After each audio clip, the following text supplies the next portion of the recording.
Bonsoir, le flash de ce dimanche. Les étudiants du National Institute of Health and Social Studies, le NIHSS, sont les premiers ayant l'opportunité de s'inscrire sur le registre des électeurs cette semaine dans le cadre d'un nouveau programme d'inscription organisé par la Commission électorale.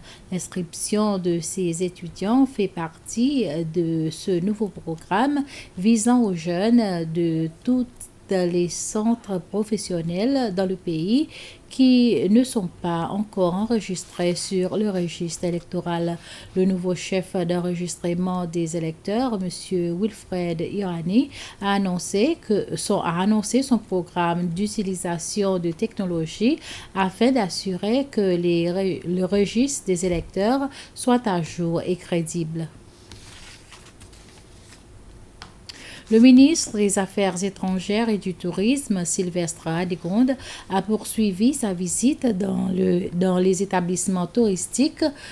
Il se rendu récemment à la digue accompagné de la secrétaire permanente du tourisme, Shirin Francis, et d'autres membres de son ministère. Cette visite ministérielle sur la digue a fait suite d'une série de visites que le ministre effectue dans des établissements touristiques à travers le pays.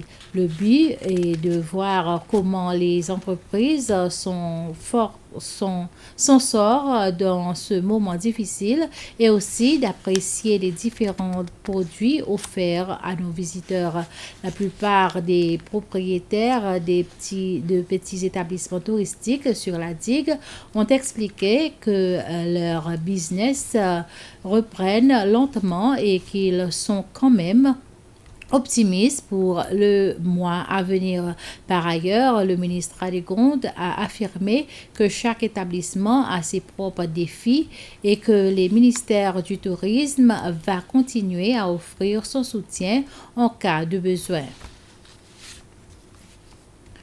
Lancement officiel d'une nouvelle association intitulée l'Association Paix en Paix à paroisse de Saint-François d'Assise de Belazare. Le but de cette association est de revivre les bonnes valeurs que ce prêtre suisse a promu lors de ce jour aux Seychelles dans les années 40. La prévention contre les substances illégales, l'abus des enfants et le développement de la communauté sont parmi quelques objectifs de cette nouvelle association. Le lancement de cette association a eu lieu lundi en présence de l'évêque du diocèse de Port-Victoria, Alain Harel. Notons que le père Lambert Noël est venu aux Seychelles en juillet 1947, 6 ans après son ordination. Il a été le curé à la paroisse de Saint-François d'Assise jusqu'à son décès en 1990. Et voilà, c'est la fin de ce flash. Merci de votre attention. Bonne soirée à toutes et à tous.